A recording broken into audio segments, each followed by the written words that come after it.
quand on voit les synoptiques, Matthieu va dire que Jésus avait guéri 2 aveugles. Marc dirait qu'il n'y avait qu'un seul aveugle, c'est Bartimée. Matthieu va vous dire que par exemple, Jésus avait chassé les possédés dans deux possédés de Génézara.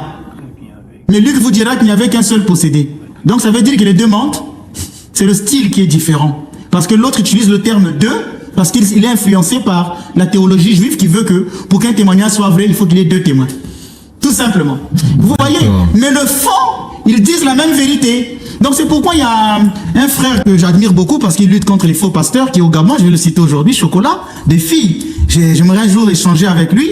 Il le dit souvent, il aime souvent pointer les erreurs des Écritures pour dire donc que la Bible n'est pas vraie. Et malheureusement, il fait les débats avec des personnes qui n'ont pas le niveau. Il aurait voulu qu'il appelle un sachant comme moi pour que je lui explique réellement de quoi il s'agit. Il a son succès parce qu'il discute avec des faux sachants. Mais j'ai du respect pour lui, parce que quand il lutte contre ces faux pasteurs, j'ai dit appuie, parce qu'il y a trop de charlatans de la foi. Mais j'ai beaucoup de respect à ce niveau-là. Maintenant, pour les autres choses, il aurait fallu qu'il discute avec des sachants. Alors, Saint Augustin estime à ce sujet que le divin peut difficilement être exprimé par des paroles, puisque Dieu s'accommode du langage humain, et que le divin ne peut pas être dit avec des paroles humaines. Notre langage est limité pour dire le mystère de Dieu. Même quand l'auteur est un saint Jean, même si l'auteur est un saint, il aura des limites. Il discerne ainsi entre l'auteur divin qui lui est parfait et l'auteur humain qui lui est imparfait. Alors je vais lire une parole de Saint Augustin. Peut-être Jean n'a-t-il pas dit la chose comme elle, mais seulement comme il pouvait. Peut-être qu'il n'a pas dit la chose comme elle, mais seulement comme il pouvait. Car c'est un homme qui parlait sur Dieu. Sans doute un homme inspiré de Dieu, mais un homme. Parce qu'il était inspiré, il a dit quelque chose. S'il n'avait pas été inspiré, il n'aurait rien dit. Mais comme il était un homme éclairé, il n'a pas tout dit.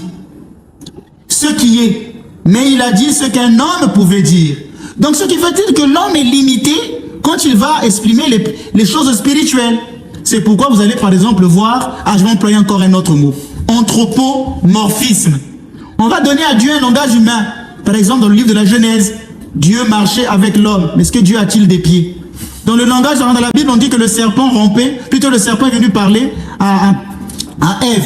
Est-ce que le serpent parlait? Est-ce qu'un animal comme un serpent pouvait-il parler?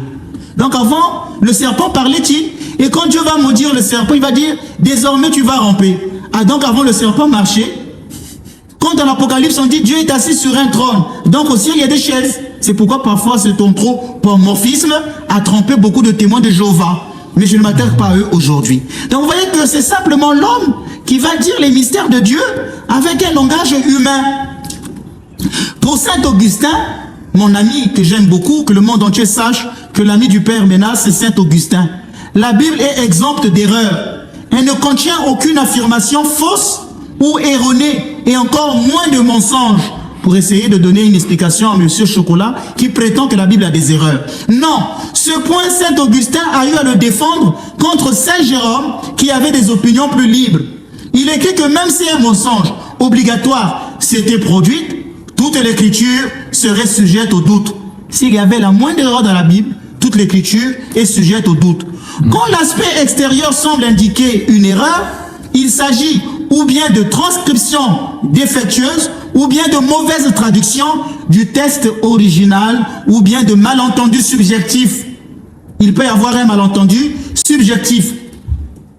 C'est ce côté humain qui va expliquer la différence de style biblique, ainsi que les différences qu'on peut avoir dans certains textes, pour bien montrer que déjà, ces gens-là ne se sont pas accordés, qui n'ont pas menti. Si tout le monde avait écrit la Bible, l'évangile de la même manière, on aurait dit, mais c'est entendu.